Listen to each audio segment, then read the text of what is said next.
Well, last week we started a series where we are looking at some of the high points of an old book that's inside of an even older book, the book of Genesis, which is the first book in the Bible. Last week we talked about creation, about how something was here before us, about how the universe didn't start with us, it didn't require us, but we arrived later in the story. And today we're talking about what happens next after everything is created: space, the planets, all of the stars, the animals, the plants, the trees. God creates human beings. Does anyone know the first people's names? Everybody knows this. What are their names? Adam and Eve, that's right, yes. At least in the Christian and Jewish creation stories. I want to tell you up front what I think this story is also about. And the reason I say the word also is because we all have different views in this room about how all of this came to be, about how you came to be, about how we arrived. And I think it's important for people of faith to have some softer edges around those beliefs. I don't think we need to divide over them and hopefully not have it turn into a fight or something like that. I also, though, see something else in this story that I want to share with you today. And I promise you that whatever you think about Genesis, whatever you think about creation, whatever you think about God, whatever you think about evolution, you will be able to fit this into the system that you are currently comfortable with. In Genesis chapter 2 and 3, God creates Adam and Eve. And remember last week we put this map up of the Fertile Crescent. The book of Genesis is very interesting in that it gives us some actual map markers from that time period. And Eden, what they call the Garden of Eden, would have been somewhere in that part of the world there on the Persian Gulf. Adam and Eve are a lesson that we're taught. But unfortunately, all we're taught is that they participated in some kind of cosmic act of disobedience. And because of that, at least them, if not all of us, are going to be subject to punishment. How many of you were raised with that view in a nutshell? It's a common one. But Adam and Eve are created and then they're placed by God in this garden. And this garden provides everything that they need, the Bible says. They have meaningful work to do. They have each other. God visits them every evening. They want for nothing except for one thing. There is a tree in the middle of the garden, and God says you can eat from any tree in the garden that you want, except for the one in the middle, because when you eat from it, you will die. And then a talking serpent shows up, and I don't know what to do about that. A snake shows up and says to Eve, "You're not going to die if you eat from this tree. God knows that when you eat from it, your eyes are going to be opened, and you will become like God, knowing both good and evil."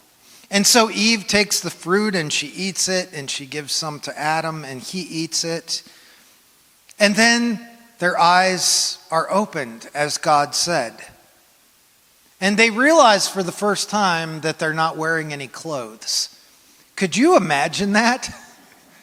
Like, what if you went to work and you didn't know you were wearing any clothes, and then all of a sudden that would be a strange quantum experience.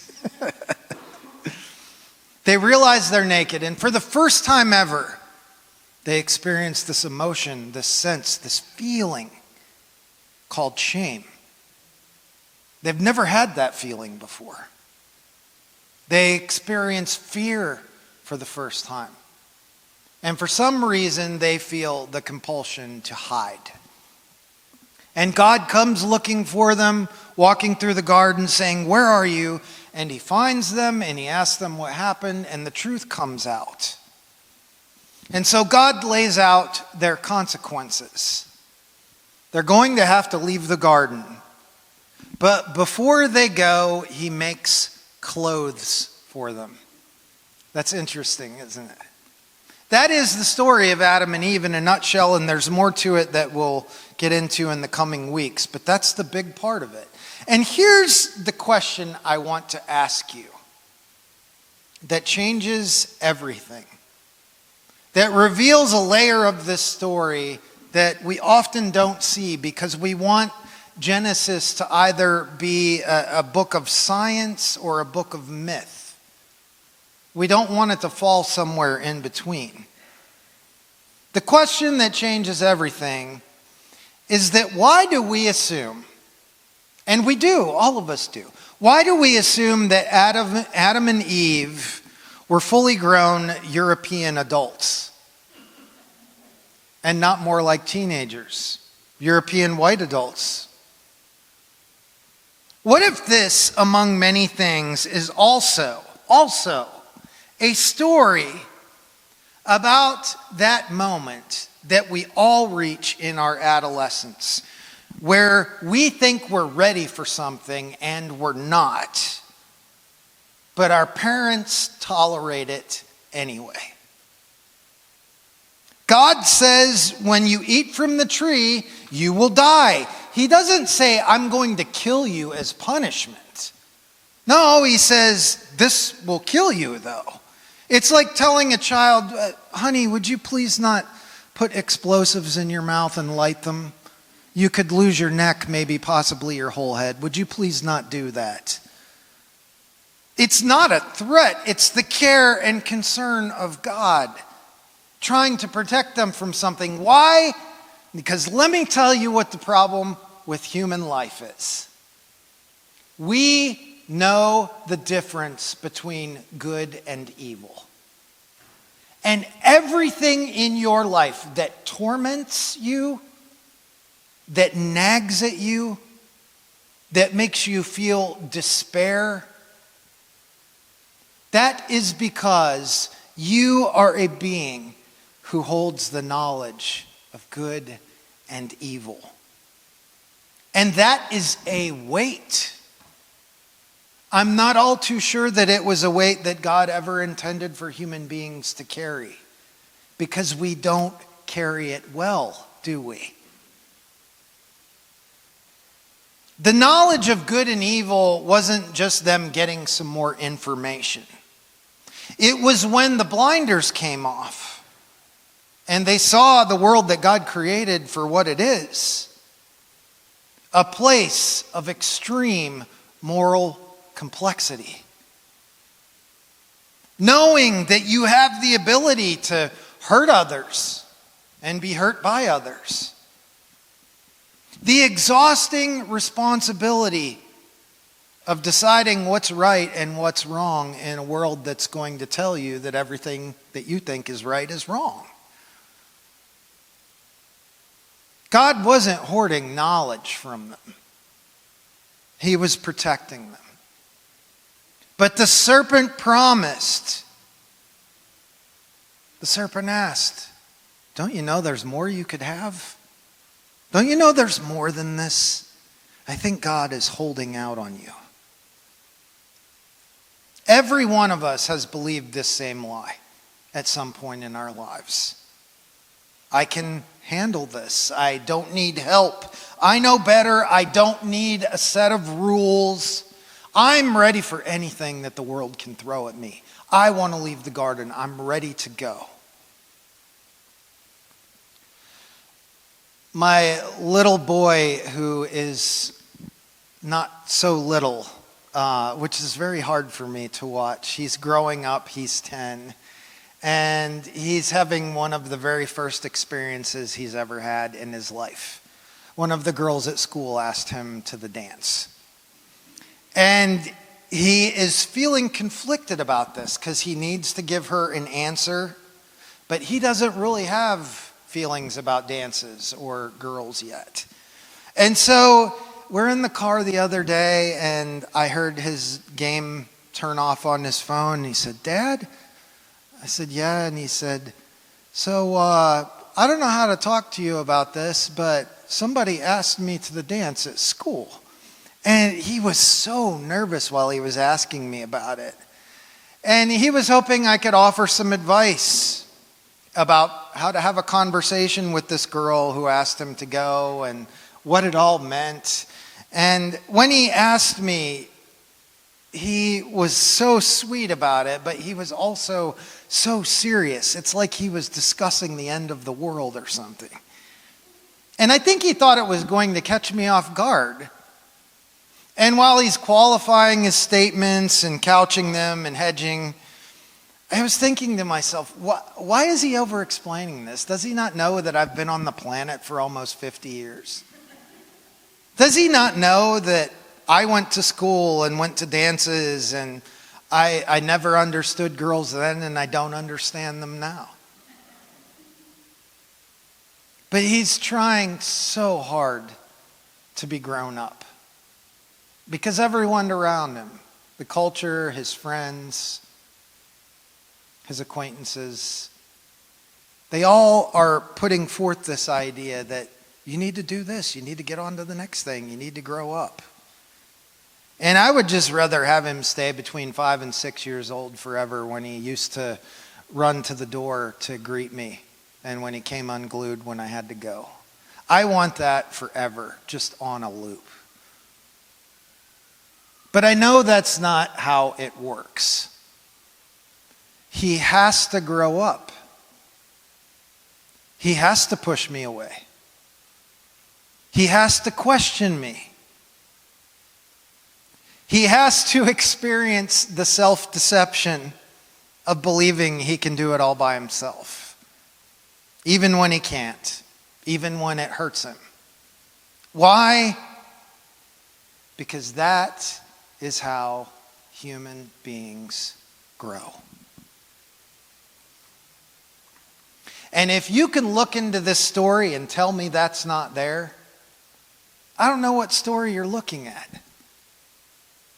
If you can look at this story and think before the time of Copernicus or Newton that Moses is trying to make a scientific statement that's peer-reviewed, he's not. This is a story about something far more important than how Saturn was created. This is a story about understanding yourself so that you can make choices that you yourself agree with. This is a story about growing up. Last week, we looked at an important truth. When origins are unknown, everything that follows is incomplete. What if these are the kinds of origins God is trying to get you to realize? Not about the first time two cells began to collide in some primordial soup. But if God is, honestly, I'm really saying this as a pastor, what if God's kind of saying, like, everything's here, it's all here. Like, there's planets, there's stars, there's vegetation, there's animals. That's here. Like, you don't have to figure it out. Why don't you figure out yourself? Why don't you spend time becoming more acquainted with how you tick? What pushes your buttons? What inspires you? I really do believe that's what the story of Adam and Eve is about. They thought eating the fruit would make them like God. Powerful and free and independent, just like my son thinks he's going to be. But instead, they got exactly what God warned them about.